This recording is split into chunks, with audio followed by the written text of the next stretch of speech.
हमने chapter 1 that is living world complete कर लिया है। अब जो हमारा चैप्टर है that is biological classification, chapter number 2। ठीक है, इसके अंदर हम बात करेंगे, शुरुआत में चैप्टर 1 लिविंग वर्ल्ड में हमने बात करी थी कि हम लोगों को सारे ऑर्गेनिज्म को कोई ना कोई कैटेगरी के अंदर डिवाइड करना होगा और उन कैटेगरी को हमने बोला था टेक्सॉन। ठीक है, और वो कैटेगरी के अंदर डिवाइड हमको क्यों करने की जरूरत पड़ी, क्योंकि इतने सारे मिलियंस ऑफ स्पीशीज है और हमको एक अलग अलग करके नहीं पढ़ सकते, तो हमको उनको ग्रुप बनाना पड़ेगा और वो ग्रुप जो था उनको हमने एक शब्द दिया था that was your tax on. Biological classification में हम क्लासिफिकेशन ही पढ़ेंगे कि एग्जैक्टली टेक्सॉन है क्या, कौन सा टेक्सॉन है। ठीक है, तो अगर आपको याद हो तो हमने पढ़ा था कि किंगडम वगैरह होते हैं, टेक्सॉन में किंगडम होता है, फाइलम होता है, division, class, order, family, genus, species, ये सारे टेक्सॉन हमने पढ़े थे। वही सारी चीजें हम लोग बायोलॉजिकल क्लासिफिकेशन में पढ़ेंगे कि जो आपका टॉप ऑर्डर है दैट इज किंगडम, जो सबसे हाईएस्ट कैटेगरी है, कितने किंगडम बनाने चाहिए धरती पे, तो इतने सारे लिविंग ऑर्गेनिज्म, तो आप एक किंगडम में ही डालोगे, दो में डालोगे, तीन डालोगे, चार में डालोगे, पांच में डालोगे, और अगर पांच में डाल रहे हो, 10 में डाल रहे हो, जितनों में भी डाल रहे हो, तो आपका कोई ना कोई क्राइटेरिया होगा। करेक्ट ना? तो इस चैप्टर में हम यही सारी बातें करने वाले हैं। अब सबसे पहले बात आती है कि हमने चैप्टर 1 में पढ़ा था कि जो सबसे अर्लीस्ट क्लासिफिकेशन था, सबसे अर्लीस्ट वाला classification was based on usage. कोई भी चीज किसके काम में आ रही है, खाने के काम में आ रही है, या कपड़े के काम में आ रही है, या फिर रहने के शेल्टर के काम में आ रही है, तो वो तो यूसेज पे बेस्ड था। जो वो तो नॉन साइंटिफिक बेसिस हो गया। जो पहला साइंटिफिक बेसिस था that was given by your Aristotle, वो एरिस्टोटल ने दिया था। एरिस्टोटल ने बोला, उन्होंने सबसे पहले क्या यूज किया, उन्होंने सिंपल मॉर्फोलॉजिकल कैरेक्टर यूज करे कि बाहर से कोई चीज कैसी दिख रही है। उसके बेसिस पे उन्होंने दो कैटेगरी बनाई। पहली कैटेगरी थी प्लांट और दूसरी कैटेगरी थी एनिमल्स। प्लांट्स में उन्होंने मॉर्फोलॉजी देख के, हाइट वगैरह देख के उन्होंने तीन कैटेगरी बनाई, ट्रीज, श्रब्स और हर्ब्स। सबसे लंबे ट्रीज, फिर श्रब्स और फिर तुम्हारे हर्ब्स। एनिमल्स को उन्होंने दो कैटेगरी के अंदर डाला, किसमें रेड ब्लड है और किसमें रेड ब्लड नहीं है। जिनमें रेड ब्लड है उनको आप बोलोगे इनाइमा, और जिनमें रेड ब्लड नहीं है उनको आप बोलोगे एनाइमा। A for absence. ठीक है, एनसीईआरटी में ये पूरी बात दे रखी है, बस इनाइमा और एनाइमा टर्म्स नहीं दे रखी। सो अगर आप चाहते हैं तो आप स्किप भी कर सकते हैं। चलिए, तो अब वापस आते हैं इसी पैराग्राफ पे। इस पूरे पैराग्राफ के अंदर यही बात दे रखी है कि अर्लीस्ट सिस्टम जो था that was based on uses, फिर वो नॉन साइंटिफिक बेसिस था। तो पहला साइंटिफिक बेसिस किसने दिया, आपके एरिस्टोटल ने दिया, और एरिस्टोटल ने मॉर्फोलॉजिकल कैरेक्टर को यूज किया और प्लांट को डिवाइड करा तुम्हारे ट्री, श्रब्स और हर्ब्स में, और एनिमल्स को डिवाइड करा किसके पास रेड ब्लड है और किसके पास रेड ब्लड नहीं है। अब सबसे पहले इस क्लासिफिकेशन के बाद में आए लीनियस, जिन्होंने किंगडम्स वर्ड यूज करा था। तो उन्होंने क्या किया, उन्होंने टू किंगडम क्लासिफिकेशन दिया। टू किंगडम क्लासिफिकेशन मतलब उन्होंने दो किंगडम में सारे लिविंग ऑर्गेनिज्म को डिवाइड कर दिया। एक किंगडम को बोला प्लांटे, दूसरे को बोला एनिमेलिया। ठीक है, प्लांटे के अंदर उन्होंने डाला बैक्टीरिया को, फंजाई को और प्लांट्स को, और एनिमेलिया में उन्होंने डाला अमीबा, पैरामीशियम, वर्टिब्रेट और इनवर्टिब्रेट। ठीक है, क्राइटेरिया क्या था उनका, मेजर क्राइटेरिया सेल वॉल ही था, कि जिनके पास सेल वॉल है उनको प्लांटे में डाल दो, और जिनके पास में सेल वॉल नहीं है उनको आप एनिमेलिया में डाल दो। अब ये जो मैंने आपको सेल वॉल वाली बात बताई है यहाँ पे नहीं है, ये आपको थोड़ा सा अगले वाले नेक्स्ट पेज पे मिलेगा। ठीक है, तो प्लांटे और एनिमेलिया दो किंगडम डिवाइड करे, प्लांटे में डाला सेल वॉल वालों को, एनिमेलिया में डाला जिनके पास सेल वॉल नहीं है। एनिमेलिया में थे तुम्हारे अमीबा, पैरामीशियम, वर्टिब्रेट, इनवर्टिब्रेट, और प्लांटे के अंदर तुम्हारी बैक्टीरिया, फंजाई और प्लांट्स। अब इस टू किंगडम क्लासिफिकेशन के बाद में थ्री किंगडम क्लासिफिकेशन आया, लेकिन इसकी बहुत सारी प्रॉब्लम्स थी। पहली प्रॉब्लम, आप बैक्टीरिया को देखो, बैक्टीरिया इज यूनिसेल्युलर। आप प्लांट को देखो, प्लांट इज मल्टी सेल्युलर। ठीक है, हम क्लासिफिकेशन क्यों करवाते हैं, हमको चीजों को सिंप्लीफाई करना है। बोलो तो आपको बोला जाए एक कमरे में जाके चेक करो, उस कमरे के अंदर आपको कौन मिलेगा, आपको सारे यूनिसेल्युलर ऑर्गेनिज्म मिलेंगे। लेकिन अगर हम प्लांटे किंगडम में घुसते हैं तो हमको यूनिसेल्युलर भी मिल रहे हैं और हमको मल्टी सेल्युलर भी मिल रहे हैं। करेक्ट ना? तो उन्होंने यूनिसेल्युलर को और मल्टी सेल्युलर को अलग अलग करने की बजाय एक ही ग्रुप में डाल दिया। तो पहली प्रॉब्लम हुई ये। दूसरी प्रॉब्लम, बैक्टीरिया प्रोकैरियोट है और फंजाई और प्लांट यूकैरियोट है, तो उन्होंने प्रोकैरियोट और यूकैरियोट, जो कि बहुत बड़ा डिफरेंस हो जाता है, उनको एक ही जगह पे डाला। दूसरी प्रॉब्लम। तीसरी प्रॉब्लम ये थी कि इनमें से कुछ ऐसे हैं जो फोटोसिंथेटिक है और कुछ ऐसे हैं जो नॉन फोटोसिंथेटिक है। कुछ जो अपना खाना खुद बना रहे हैं जैसे कि आपके प्लांट, और फंजाई जो अपना खाना खुद नहीं बना रहे, उनको भी उन्होंने इसी कैटेगरी में डाल दिया। बोलो तो तीन प्रॉब्लम मैंने आपको गिनवाई। पहली, यूनिसेल्युलर और मल्टी सेल्युलर को एक जगह डाला। दूसरी, प्रोकैरियोट और यूकैरियोट को भी एक जगह डाल दिया। तीसरी प्रॉब्लम, फोटोसिंथेटिक और नॉन फोटोसिंथेटिक को एक जगह डाल दिया। और चौथी प्रॉब्लम, कुछ ऐसे ऑर्गेनिज्म भी बच गए जो ना तो प्लांटे में थे और ना ही एनिमेलिया में थे, जो कहीं ना कहीं दो तरीके के कैरेक्टरिस्टिक लेके बैठे हैं। उनका क्या करें? जैसे वायरस हो गया, विरोइड्स हो गया। ठीक है, जैसे वायरसेस और विरोइड हो गया, उनको तो किसी ग्रुप में डाला ही नहीं, और जैसे आपके यूग्लिनॉइड वगैरह हो गए, उनके साथ भी इनका पंगा ही चल रहा था कि भाई साहब कहाँ डाले, क्योंकि वो तो प्लांट और एनिमल दोनों के कैरेक्टरिस्टिक दिखा रहे हैं, करेक्ट ना? तो वो वाली प्रॉब्लम हुई। तो बस यही बात है कि इनके अंदर बहुत सारे हमको डिसएडवांटेजेस मिले, या बहुत सारे ऐसे हमको लूप होल्स मिले बेटा जी, और वो लूप होल्स की वजह से हम लोगों ने टू किंगडम क्लासिफिकेशन को मानने से मना करा। हमने बोला हमको इससे कुछ बेटर चाहिए। अब क्या बेटर है उसकी बात करते हैं। तो सबसे पहले ये जो पूरा पैराग्राफ है, इसमें मैंने आपको यही सारी बातें समझाई है कि प्लांटे और एनिमेलिया है, वो डिस्टिंग्विश नहीं कर पाए यूकैरियोट और प्रोकैरियोट के बीच में, फोटोसिंथेटिक ग्रीन एल्गी और नॉन फोटोसिंथेटिक फंजाई के बीच में, ठीक है? इसका एडवांटेजेस भी थे, मैंने आपको डिसएडवांटेजेस गिनवाए, पर उसके एडवांटेजेस भी है कि पहला एडवांटेज वो इजीली हो जाता था, इजी टू अंडरस्टैंड था। और ये तो होगी तुम्हारी दो बातें एडवांटेजेस वाली, और डिसएडवांटेजेस मैंने आपको चार गिनवा दिए, ये रहे, ठीक। अब क्योंकि हमें ये सही नहीं लगा कि यार ऐसा तो नहीं हो सकता कि हम टू किंगडम क्लासिफिकेशन से ही काम चला ले, तो जैसे जैसे हमारी अंडरस्टैंडिंग बनी, जैसे जैसे हमारा आगे समझ बढ़ी, वैसे वैसे हम लोगों ने टू किंगडम से थ्री किंगडम पे आए, थ्री किंगडम से फोर किंगडम पे आए, फोर किंगडम से फाइव किंगडम पे आए, और फाइव किंगडम से हम लोग आए सिक्स किंगडम पे भी, ठीक है बेटा जी। लेकिन हमारी बुक के अंदर थ्री किंगडम और फोर किंगडम नहीं दे रखा है, सीधा फाइव किंगडम दे रखा है। तो पहले हम थ्री किंगडम थोड़ा सा जान लेते हैं क्योंकि जरूरी है। फिर टू किंगडम के बाद में आया आपका three kingdom classification which was given by Ernest Haeckel. Ernest Haeckel ने बोला ठीक है यार, प्लांटे और एनिमिलिया रखते हैं, लेकिन आपको जिस जिससे प्रॉब्लम हो रही है ना, जो जो आपको लग रहा है कि यार कैरेक्टरिस्टिक मैच नहीं कर रहे हैं, अलग है, या किसी भी ग्रुप में नहीं आ रहे, उनके लिए आप तीसरा किंगडम बना लो, and that is kingdom number third, protista. उन्होंने बोला आपको जिस जिससे प्रॉब्लम हो रही है उन सबको इधर डाल दो। हमको प्रॉब्लम हो रही थी ऐसे ऑर्गेनिज्म से जिनके पास टिश्यू नहीं है, तो जिन जिनके पास टिश्यू नहीं था उनको हमने प्रोटिस्टा में डाल दिया। प्रोकैरियोट को डाल दिया, प्रोटोजोआ को डाल दिया, पॉरीफेरा, एल्गी, फंजाई और कुछ यूग्लिना जैसे एनिमल्स को, इन ऑर्गेनिज्म को, इनको हमने यहाँ पे डाल दिया, ठीक। ये हुआ थ्री किंगडम। इसमें भी कुछ लोगों को फंजाई से प्रॉब्लम थी कि यार फंजाई को हम प्रोटिस्टा के साथ नहीं डाल सकते हैं, उनको या तो एनिमिलिया के साथ डालो या प्लांटे के साथ डालो, कुछ इश्यू चल रहा था, ठीक है। तो थ्री किंगडम के बाद में आया तुम्हारा four kingdom classification. Four kingdom classification में उन्होंने बोला कि यार इस पूरे थ्री किंगडम वाले के अंदर जो प्रोटिस्टा है उसके अंदर एक ग्रुप ऐसा है जो अलग है, जो पूरा अलग मिलता है, दैट इज प्रोकैरियोटिक ग्रुप, जिसमें बैक्टीरिया आते हैं। तो उन्होंने बोला बैक्टीरिया को अलग करना पड़ेगा। तो उन्होंने बैक्टीरिया के लिए कंप्लीटली डिफरेंट ग्रुप बनाया, दैट वाज मोनेरा। उन्होंने बोला सारे बैक्टीरिया को इधर पटक दो मोनेरा के अंदर, और बाकी तीनों को कांस्टेंट रखो, ठीक है। तो मोनेरा के अंदर रखा बैक्टीरिया, माइकोप्लाज्मा और तुम्हारी ब्लू ग्रीन एल्गी। प्रोटिस्टा में उन्होंने वापस फंजाई को उठा के डाल दिया। ये डेटा जो है एलन के अंदर है, एक दो किताबों के अंदर आपको ऊपर नीचे भी मिलेगा, इसलिए मैंने आपको दोनों लिख दिया है, ठीक है। एलन वाला मॉड्यूल बोलता है कि फंजाई को प्रोटिस्टा में रखा था अकॉर्डिंग टू कोपलैंड, और कुछ कुछ जगह में आपको ये भी मिलेगा कि फंजाई को प्लांटे में रखा गया है, ठीक है। क्योंकि आपकी किताब में है नहीं, तो बस मैं आपको बता रही हूँ कि हाँ इधर उधर कुछ मिले, ज्यादा कंफ्यूज होने की जरूरत नहीं है, आपकी किताब में तो कुछ भी नहीं देखा, तो चिल मारो, ठीक है। और तुम्हारा हो गया एनिमिलिया, ठीक। ये बात हो गई फोर किंगडम क्लासिफिकेशन की। ये भी हमको बढ़िया नहीं लगा, हमको प्रॉब्लम हो रही थी फंजाई से कि यार फंजाई को हम इधर उधर नहीं कर सकते, इसमें इसके साथ सच में कोई ना कोई इशू है। तो हम लोगों ने बोला चलो ठीक है। फिर आया तुम्हारा पांचवा बंदा, जिनका नाम है आर एच विटेकर, जिन्होंने 1969 के अंदर फाइव किंगडम क्लासिफिकेशन दिया। उन्होंने बोला आपको फंजाई से प्रॉब्लम है, कोई नहीं, नया ग्रुप बना देते हैं, ठीक है। तो उन्होंने पांच किंगडम दिए, Monera, protista, fungi, Plantae and Animalia. और इनको डिवाइड करने के लिए उनके कुछ क्राइटेरिया थे। So there were around 7 criteria which were taken by your R H Whittaker. इन्होंने पांच क्राइटेरिया टेबल में लिखे, ठीक है। Cell type, cell wall, nuclear membrane, body organisation, mode of nutrition. और यहाँ पे उन्होंने तीन क्राइटेरिया अलग से दे रखे हैं, रिप्रोडक्शन, फाइलोजेनी, पैराग्राफ के अंदर, और एक सेल स्ट्रक्चर। सेल स्ट्रक्चर तो कुल मिला के ये 3 पॉइंट ही हो गए जो आपके टेबल में भी दे रखे हैं। तो यहाँ पे 3 पॉइंट अलग से नहीं दे रखे हैं, ठीक है। यहाँ पे सेल स्ट्रक्चर वाली जो बात है वो तो ये तीनों पॉइंट कवर कर रहे हैं। बॉडी ऑर्गेनाइजेशन ये रहा, मोड ऑफ न्यूट्रिशन ये रहा, बस रिप्रोडक्शन और फाइलोजेनी दो अलग बातें हैं, ठीक है। तो ले देके इस नए पैराग्राफ के अंदर हम लोगों को दो बातें अलग मिली है, एक रिप्रोडक्शन और एक फाइलोजेनी, बाकी सारे पॉइंट हमने टेबल में ही डाल रखे हैं। अब हम थोड़ा सा टेबल को समझने की कोशिश करते हैं कि टेबल क्या बोल रही है। मोनेरा के अंदर उन्होंने लिखा किसको, प्रोकैरियोट्स को, बाकी चारों के अंदर आपको यूकैरियोट्स ही मिलेंगे। फिर आता है सेल वॉल, क्या सेल वॉल है और अगर है तो किसकी बनी हुई है।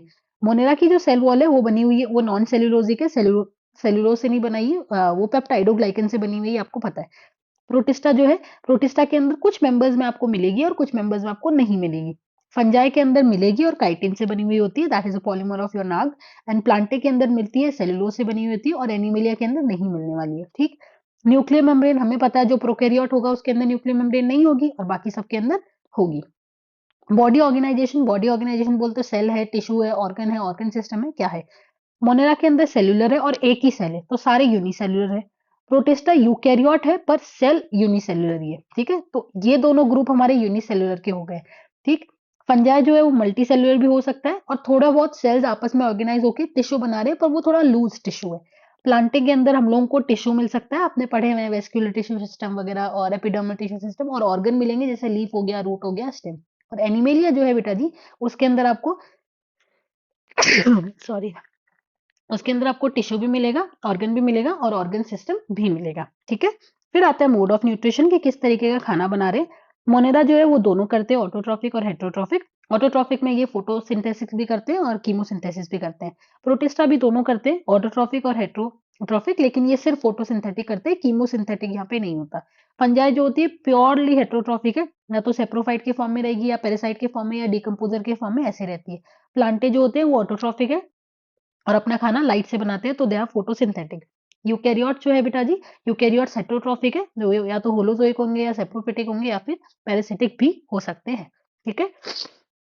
अब इस टेबल में किस तरीके का क्वेश्चन बनेगा, देखो। क्वेश्चन तो पहली बात तो ये सारा डेटा तो आपको याद करना ही है, और थोड़ा सा अगर वो घुमाएगा या किस तरीके का क्वेश्चन कर सकता है, वो पूछेगा कि कितने यूकैरियोट्स हैं। टोटल 4 है, 1 2 3 4। कितने प्रोकैरियोट है, एक है, ये वाली चीज। फिर कितनों में सेल वॉल है, सेल वॉल आपको 4 में मिल सकती है, ठीक है। इसमें भी सम में तो बोल ही रखा है ना, एक में टोटली एब्सेंट है। फिर न्यूक्लियर मेम्ब्रेन एक में एब्सेंट है, बाकी सब में है। सेल्यूलर कितने हैं, ये सारा याद करना है। प्योरली हेट्रोट्रॉफिक कितने हैं, 2 है। प्योरली हेट्रोट्रॉफिक एक ही रहा, एक ही रहा। प्योरली ऑटोट्रॉफिक कितना है, एक है। बोथ ऑटो और हेट्रो कितने हैं, 2 है। तो इस तरीके से क्वेश्चन थोड़ा सा घुमा के पूछ लेगा, बाकी टेबल में कुछ ऐसा घुसने वाला है नहीं, पूरा डेटा याद कर लेना, और ये डेटा आपको याद होते आएगा चैप्टर 3 और 4 तक पहुंचते पहुंचते, ठीक है। So sorry. तो अब बात करते हैं हम, आर एच विटाकर ने जो भी बातें बोली वो सारी यहाँ पे दे रखी है। 5 किंगडम क्लासिफिकेशन से भी हमको थोड़ी बहुत प्रॉब्लम हुई, तो हमने 6 किंगडम क्लासिफिकेशन दिया, पर आज भी हम स्टैंडर्ड 5 किंगडम को ही फॉलो कर रहे हैं, ठीक है। इसमें ऐसा बोला गया कि यार जो मोनेरा है ना, मोनेरा में 2 कंप्लीटली डिफरेंट बैक्टीरिया है। एक वो है जो एक्सट्रीमली वल्नरेबल कंडीशन में या एक्सट्रीमली खराब कंडीशन जो होती है ना, जैसे भर भर के नमक हो, भर भर के एसिड हो, भर भर के टेम्परेचर हो, वहां पे रहता है। और एक है जो आज हमारे साथ में इवॉल्व हुए या ग्रो कर रहे हैं, ठीक है। तो उन्होंने बोला जो एक्सट्रीम कंडीशन में मिलते हैं उनको हम आर्की बैक्टीरिया बोलेंगे, तो उनका एक अलग किंगडम बना दो। और जो आज के बैक्टीरिया जो सच में ट्रू बैक्टीरिया, उनको यू बैक्टीरिया बोल दो। तो उन्होंने मोनेरा को ही 2 किंगडम में डिवाइड करा, Archie bacteria and you bacteria. और प्रोटिस्टा, फंजाई, प्लांटे, एनिमिलिया ऐसे ऐसे थे, तो 1 2 3 4 5 6 6 किंगडम उन्होंने बनाए। फिर इसी 6 किंगडम को आगे किंगडम के ऊपर की एक कैटेगरी हमने पकड़ी, टेक्सोनोमिक कैटेगरी, और उसको हमने बोला डोमेन। तो इन पूरे 6 किंगडम को उन्होंने 3 डोमेन में डिवाइड करा, किसके बेसिस पे, 16S rRNA की सीक्वेंसिंग के बेसिस पे। उन्होंने बोला आर्की बैक्टीरिया का एक डोमेन बनाओ, that is archaea. You bacteria का दूसरा डोमेन बनाओ, दैट इज बैक्टीरिया।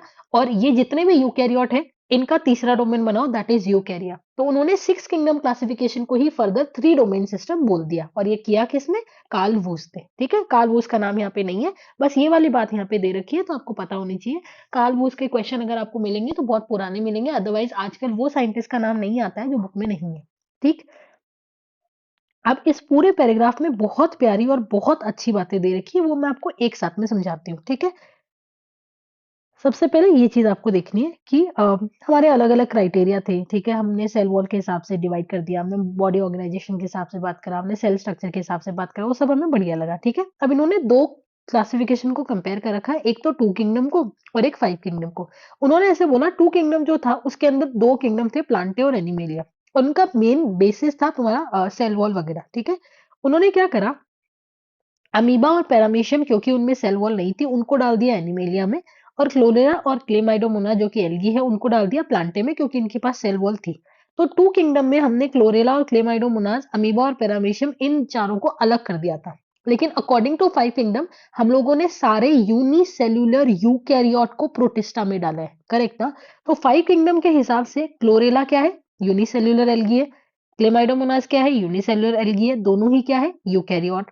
अमीबा क्या है, यूनिसेल्यूलर। पैरामीशियम क्या है, यूनिसेल्यूलर, दोनों ही क्या है, यूकैरियोट। तो 4 किंगडम में इन चारों को एक साथ में डाल दिया गया। इसका मतलब 2 किंगडम में जिन चारों बंदों को अलग कर दिया गया था, 5 किंगडम ने उन्हीं चारों बंदों को साथ में ला दिया है। ये पूरे पैराग्राफ का सार है, ठीक है। बहुत इंपॉर्टेंट बात है, बार बार पूछी जाती है, बच्चा कंफ्यूज होकर आता है, क्योंकि 2 किंगडम में क्लोरेला और क्लेमाइडोमोनास प्लांटे में है, फाइव किंगडम के हिसाब से क्लोरेला और क्लेमाइडोमोनास तुम्हारी इसमें प्रोटिस्टा के अंदर है। और तुम किताब में पढ़ोगे कहाँ पे क्लोरेला और क्लेमाइडोमोनास को? Algae, that is your plant kingdom. तो थोड़ा सा इसमें झोल है, पर ठीक है, आपको मैंने क्लियर कर दिया, आप ध्यान रखिएगा, ठीक है। अब आगे बात कर रखे कि जैसे जैसे हमारी समझ बढ़ती जाएगी वैसे वैसे हमारा क्लासिफिकेशन सिस्टम बेटर होता जाएगा। ऑफ कोर्स होना भी चाहिए, आपकी समझ बढ़ रही है तो आपका क्लासिफिकेशन सिस्टम, आपके क्राइटेरिया, आपका बेसिस सब कुछ चेंज होगा। तो उन्होंने बोला हम बहुत सारी चीजें जो है वो इवॉल्व करेंगे साथ साथ में, और बहुत सारे कैरेक्टरिस्टिक है जो हम दिमाग में लेके चलेंगे। जैसे मॉर्फोलॉजी हो गया, फिजियोलॉजी हो गया, रिप्रोडक्टिव सिमिलैरिटीज हो गया, फाइलोजेनी बोले तो आपस में एक ऑर्गेनिज्म कैसे रिलेटेड है, वो सारी बातें, ठीक। तो ये पूरा जो मैंने यहाँ तक इंट्रो आपको बताया काफी इंपॉर्टेंट है। बच्चा इंट्रो को छोड़ के जाता है क्योंकि उसे इंपॉर्टेंट लाइंस लगती नहीं है, बट यही लाइंस आजकल स्टेटमेंट में आती है और बच्चा फिर कंफ्यूज हो जाता है कि रटना है क्या, इतना सारा थोड़ी याद हो सकता है। याद नहीं हो सकता बेटा जी, पर अगर आप इनको 5 या 10 बार पढ़ेंगे तो आपके दिमाग में जरूर चढ़ेगा कि हाँ ठीक है, ऐसी लाइन कुछ थी एनसीईआरटी में, तो ये स्टेटमेंट करेक्ट हो सकता है ऐसा, ठीक है। चलिए, तो अब शुरू करेंगे हमारा पहला kingdom, that is kingdom Monera. इस पूरे वीडियो के अंदर हम किंगडम मोनेरा ही कवर करेंगे, उसके बाद में अगले वीडियोस के अंदर हम लोग प्रोटिस्टा वगैरह इस कवर करने वाले हैं। सबसे पहले बात करते हैं किंगडम मोनेरा। किंगडम मोनेरा में अकॉर्डिंग टू विटेकर जी, हम लोगों ने यूनिसेल्युलर प्रोकैरियोट को डाला है, ठीक है। अ, इसमें अगर हम बात करेंगे, इसका अकेला एकमात्र जो मेंबर है वो बैक्टीरिया है, ठीक है। सबसे ज्यादा माइक्रो ऑर्गेनिज्म अगर धरती पे कोई मिलता है हमको, वायरसेस वगैरह इनमें से कंपेयर करें तो बैक्टीरिया है जो सबसे ज्यादा अबंडेंट है। बैक्टीरिया हमको ऑलमोस्ट हर जगह पे मिलेंगे, दे आर कॉस्मोपॉलिटन, कहीं पे भी देख लो। इवन आप एक हाथ में मिट्टी लेते हो ना, उसके अंदर भी आपको हंड्रेड्स ऑफ बैक्टीरिया मिल सकते हैं, ठीक है। ये आपको एक्सट्रीम कंडीशन में मिलेंगे, ये आपको नॉर्मल कंडीशन में भी मिलेंगे, ये हमारे साथ में भी रहते हैं, हमारे घरों में भी रहते हैं, हमारे हर जगह पे मिलेंगे। और ये आपको हॉट स्प्रिंग में मिल सकते हैं, डेजर्ट में मिल सकते हैं, स्नो में, डीप ओशियन में, कहीं पे भी मिलेंगे। बोले तो ऐसी जगह जहाँ पे हम सोच भी नहीं सकते, ये वहां पे भी रह सकते हैं, ठीक है। बहुत सारे पैरासाइट की तरह भी रहते हैं, बहुत सारे बैक्टीरिया बीमारी करते हैं और किसी ना किसी ऑर्गेनिज्म के अंदर रहेंगे बीमारी करने के लिए, ठीक है। अब हमने बैक्टीरिया को 4 कैटेगरी में डिवाइड करा है उनके शेप के बेसिस पे, शेप के बेसिस पे, ठीक है। पहला है तुम्हारा कोकाय। कोकाय होते हैं गोल गोल, स्पेरिकल है, सबसे छोटे होंगे, इनमें फ्लैजिला होगा नहीं। एग्जाम्पल जैसे स्ट्रेप्टोकोकस हो गया, स्टेफाइलोकोकस हो गया। स्टेफाइलोकोकस आप पढ़कर आएंगे, आप 12th के अंदर पढ़ेंगे, फ्लेमिंग वाला है, ठीक है। फिर ये हो गया तुम्हारा बेसिलाई। बेसिलाई जो होते हैं रॉड शेप्ड होते हैं, ऐसे से होंगे, ठीक है, रॉड शेप्ड होते हैं। सबसे ज्यादा कॉमन है, जिसका आप नाम सुनते हो, that is your E coli and your lactobacillus, वो इसी कैटेगरी में आते हैं, ठीक है। जब अनफेवरेबल कंडीशन होती है बेटा जी, तो इनके अंदर स्पोर बनता है। उस स्पोर को आप बोलते हो एंडोस्पोर, अंदर बना इसीलिए आपने बोला एंडोस्पोर। अगर ये एंड में बनता है तो आप इसको बोलते हो टर्मिनल एंडोस्पोर, ठीक है। बहुत ज्यादा रेजिस्टेंट होता है, अनफेवरेबल कंडीशन में सर्वाइव करने में हेल्प करता है due to the presence of a chemical substance जिनका नाम है कैल्शियम डिपिकोलिनेट, ठीक है। तो अनफेवरेबल कंडीशन में ये बनेगा। तीसरा जो आता है that is spirilla, spiral shaped होता है, ठीक है। कॉर्क स्क्रू शेप भी बोलते हैं, वो स्क्रू टाइप्स लगता है ना, वैसा भी होता है। तो ये शब्द इसलिए बोला है क्योंकि एक पुराना क्वेश्चन मिलेगा आपको इसलिए, ठीक है। स्पिरिला का एग्जांपल हो गया स्पिरिलम वॉल्यूटेंस, जिसका तुम्हारा रोडोस्पिरिलम हो गया, एजोस्पिरिलम हो गया, ये सारे इसके एग्जांपल हुए। इनमें आपको फ्लैजिला भी मिल सकते हैं। फ्लैजिला का अरेंजमेंट याद करना होगा, 1+0 अरेंजमेंट है, हमारे अंदर 9+2 होता है, पर ये प्रोकैरियोट है तो इसलिए इनके अंदर कौन सा होगा, 1+0। अगला आता है बेटा जी कॉमा शेप, जिसको आप बोलते हो विब्रिय। एग्जाम्पल हो गया विब्रियो कॉलेरे, जो कॉलेरा बीमारी करता है, ठीक है। ये हुआ एनसीईआरटी का। अब ना कितने फ्लैजिला है उसके बेसिस पे कुछ नाम है, बस सुन लो, याद करने को नहीं बोलेंगे, ठीक है। जैसे फॉर एग्जांपल अगर पूरी बॉडी पे फ्लैजिला प्रेजेंट है तो उसको आप बोलते हो पेरिट्राइकस। अगर फ्लैजिला है ही नहीं तो आपको बोलोगे एट्राइकस, एब्सेंस। अगर एक फ्लैजिला है तो बोलोगे मोनोट्राइकस, दोनों जगह पे है तो बोलोगे एम्फीट्राइकस, और एक ग्रुप में अगर लगे हुए एक साइड में तो आप बोलोगे लोफोट्राइकस, ठीक है। चलिए, अब जो भी आपका मोनेरा है, मोनेरा की अगर हम बात करें, ये इनका स्ट्रक्चर बहुत सिंपल देखने को मिलेगा बेटा जी आपको, ठीक है, लेकिन उनका बिहेवियर उतना ही कॉम्प्लेक्स है, ठीक। इनकी मेटाबॉलिक डाइवर्सिटी उतनी ही ज्यादा एक्सटेंसिव है। बोले तो ये हर तरीके से खाना बनाना जानते हैं, हमने टेबल में पढ़ा था कि ऑटोट्रॉफिक भी होते हैं और ये हेटरोट्रॉफिक भी होते हैं। अगर खुद का खाना बनाएंगे, लाइट से भी बना लेंगे, बोले तो फोटोसिंथेसिस भी कर लेंगे, केमिकल एनर्जी से भी बना लेंगे, बोलेंगे तो कीमोसिंथेटिक भी करेंगे। हेटरोट्रॉफिक में भी ये सिम्बायोटिक भी हो सकते हैं, ये पैरासिटिक भी हो सकते हैं, कुछ भी है। तो बोले तो हर तरीके से खाना बनाना और खाना खाना जानते हैं, इसीलिए इनकी मेटाबॉलिक डाइवर्सिटी बहुत ज्यादा है, ठीक है। मेजॉरिटी ऑफ द बैक्टीरिया जो आपको मिलेंगे वो हेट्रोट्रॉफिक होते हैं, मतलब वो डेड एंड डिकेइंग एलिमेंट पे या कहीं और से खाना उठाने वाले हैं, ठीक। ओके, अब हम बात करेंगे the first category, that is your Archie bacteria. Archaebacteria पुराना वाला है, बोलो तो ये हमेशा आपको एंशिएंट कंडीशन, इसको आप एंशिएंट बैक्टीरिया बोलते हो, हमेशा आपको एक्सट्रीम कंडीशंस के अंदर ये मिलने वाला है, ठीक है। अभी आपको कहाँ मिलेगा, ये आपको सबसे हार्श हैबिटेट में मिलेगा, जैसे कि बहुत ज्यादा नमक वाला एरिया, सॉल्टी एरिया, जिनको आप हेलोफाइल्स बोलोगे, हेलो मतलब सॉल्ट, फाइल मतलब लविंग। हॉट स्प्रिंग में मिल सकते हैं, बोलते हो एक्सट्रीम गर्म टेम्परेचर के अंदर, इनको आप थर्मो एसिडोफाइल्स बोलते हो, थर्मो मतलब टेम्परेट एंड एसिड बोले तो भर भर के एसिड, ठीक। और फिर मार्शी एरियाज के अंदर, मार्शी एरियाज जहाँ पे ऑक्सीजन बिल्कुल भी नहीं है, उनको आप बोलोगे मिथेनोजेंस, ये मीथेन भी प्रोड्यूस करते हैं। अब ये इतनी क्वेश्चन आता है कि इतनी एक्सट्रीम कंडीशन के अंदर या इतनी हार्श कंडीशन में रहते कैसे हैं। इनके पीछे होता है इनका सेल वॉल का स्ट्रक्चर, बहुत इंपॉर्टेंट है बेटा जी, यहाँ से क्वेश्चन आया हुआ है। इनकी सेल वॉल ही ऐसे बनी हुई है बेटा, वो सेल वॉल उनको परसिस्टेंट रेजिस्टेंट बनाती है उस कंडीशन के अंदर, ठीक है। फिर मीथेनोजेंस के बारे में दे रखा है कि मीथेनोजेंस आपको कहाँ मिलते हैं, जो रूमिनेंट एनिमल्स होते हैं, जैसे गाय भैंस हो गया, उनके गट के अंदर आपको मिलेंगे, और ये मीथेन प्रोड्यूस करने में हेल्प करते हैं, जो एक फॉर्म ऑफ बायोगैस है, ठीक है। किससे बनेगा, डंग से बना सकते हो आप, ठीक है। इनकी सेल मेम्ब्रेन भी काफी रेजिस्टेंट होती है, क्योंकि उनमें लिपिड की ब्रांच चेन मॉलिक्यूल्स मिलते हैं। अब मैं थोड़ा सा तीनों के बारे में थोड़ा सा एक्स्ट्रा बताऊंगी आपको, ठीक है। मीथेनोजन जो होता है मीथेन प्रोड्यूसिंग है। ऑब्लिगेट एनारोब है, ऑब्लिगेट एनारोब बोले तो स्ट्रिक्टली एनारोबिक कंडीशन में रहते हैं, अगर आप इनको ऑक्सीजन देंगे तो आप मर जाएंगे, ये मर जाएंगे। कीमो ऑटोट्रॉफ है, बोले तो अपना खाना बनाएंगे पर केमिकल एनर्जी से बनाएंगे। CO2 को कन्वर्ट कर देते हैं मीथेन में, जैसे मिथेनोकोकस हो गया या मिथेनो माइक्रोबियम हो गया। सेलुलोज को कन्वर्ट कर देते हैं तुम्हारे मीथेन में, जैसे कि तुम्हारा यूमेनोकोकस हो गया। हेलोफाइल सॉल्ट लविंग है। हेटरोट्रॉफ है, अपना खाना बनाना नहीं जानते, जैसे हेलोबैक्टीरियम, हेलोकोकस। अगला आता है थर्मो एसिडोफाइल्स। थर्मो बोले तो टेम्परेट कंडीशन में, एसिड बोले तो एसिड वाली कंडीशन में, कुछ भी डाल दो कोई फर्क नहीं पड़ने वाला। ये फैकल्टेटिव एनारोब है। फैकल्टेटिव एनारोब मतलब कभी कभी एनएरोब, वैसे तो एरोबिक है, पर अगर इनको ऑक्सीजन नहीं मिलेगी तो मरेंगे नहीं है, ठीक है। कीमोटोट्रॉफ है, अपना खाना खुद बना लेते हैं केमिकल एनर्जी से। एग्जाम्पल थर्मस एक्वेटिकस, ये वो ये पीसीआर वाला जो आप पीसीआर में पढ़ेंगे, ठीक। That's it for archaebacteria. Coming to your eubacteria. अब बात करेंगे बेटा जी हम यू बैक्टीरिया की। यू बैक्टीरिया जो होते हैं ये हमारे साथ अभी रह रहे हैं, इनको आप ट्रू बैक्टीरिया बोलते हो, यू बोले तो ट्रू, ठीक है। इनके अंदर आपको एक सेल वॉल मिल सकती है, अगर ये मोटाइल होंगे तो आपको इनके अंदर फ्लैजिला भी मिल सकता है, ठीक है।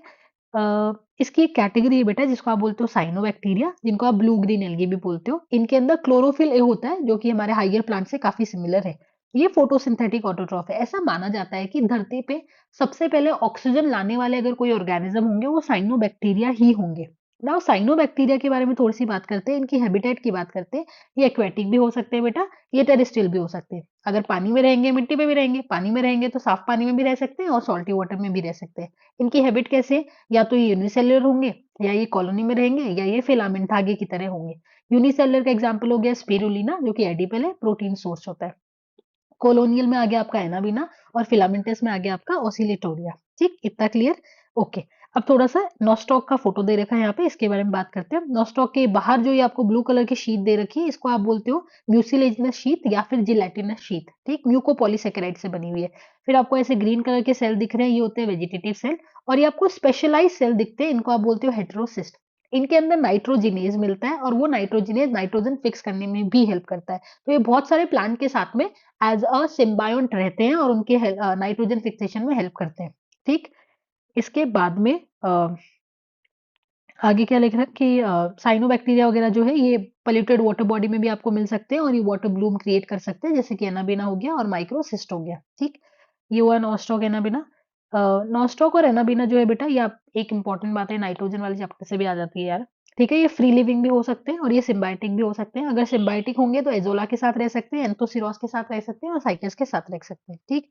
अब ये करते क्या एग्जैक्टली ये कीमोसिंथेटिक ऑटोट्रॉफ जो है, ये इनऑर्गेनिक सब्सटेंसेस को ऑक्सीडाइज करते हैं, ठीक। जैसे कि नाइट्रेट हो गया, नाइट्राइट हो गया, अमोनिया हो गया, ठीक है। और जो एनर्जी रिलीज होती है उसको फिर एटीपी बनाने में हेल्प यूज मिलेंगे, ठीक। रिसाइकलिंग में हेल्प करते हैं, तुम्हारा नाइट्रोजन को रिसाइकिल कर दिया, फास्फोरस को कर दिया, आयरन को कर दिया, सल्फर को कर दिया।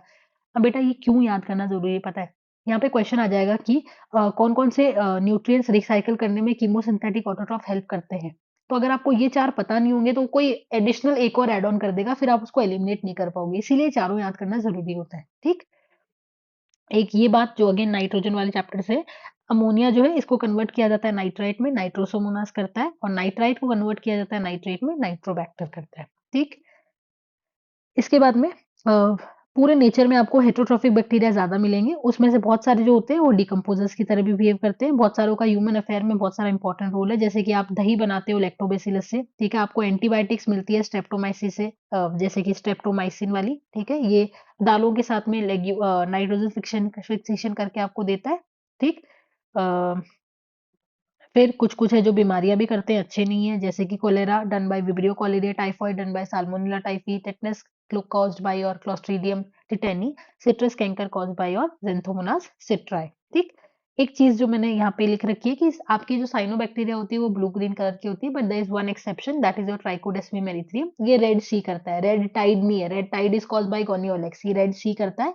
बहुत पुराना एम्स का क्वेश्चन है, उसमें आ सकता है, अदरवाइज़ अब आना बंद हो गया है, ठीक? फिर थोड़ा-सा दे रखा है बैक्टीरिया के रिप्रोडक्शन के बारे में कि बैक्टीरिया मेजरली फिजन से रिप्रोड्यूस करता है, लेकिन कभी अनफेवरेबल कंडीशन आई तो ये एंडोस्पोर भी बना लेता है। बैक्टीरिया एक फॉर्म ऑफ सेक्सुअल रिप्रोडक्शन करता है। वो सेक्सुअल रिप्रोडक्शन है नहीं क्योंकि गैमीट इन्वॉल्व नहीं है, पर टाइप ऑफ सेक्सुअल रिप्रोडक्शन है क्योंकि उसके अंदर जेनेटिक रिकॉम्बिनेशन होता है।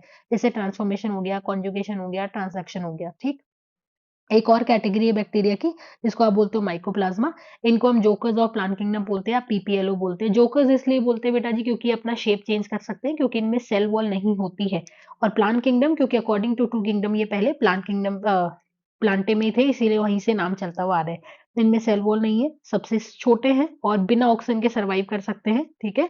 आपको अगर पता हो तो पेनिसिलिन सेल वॉल को अटैक करती है, तो इनके पास तो सेल वॉल है ही नहीं, तो पेनिसिलिन कभी इनको अटैक कर ही नहीं पाएगी, इसीलिए दे आर पेनिसिलिन रेजिस्टेंट, ठीक है? बीमारियाँ करते हैं, एनिमल में भी और प्लांट में भी। एनिमल में निमोनिया कर देंगे, प्लांट में 2 नाम दे रखे हैं, याद करने की ज़रूरत नहीं, बस एक बार पढ़ लेना, ठीक? एक और कैटेगरी है जो एनसीईआरटी में दे नहीं रखी है, इनडायरेक्टली दे रखी है बैक्टीरिया की, दैट इज़ एक्टिनोमाइसीटी जिसको आप माइसीलियल बैक्टीरिया या फिर माइकोबैक्टीरिया भी बोलते हो।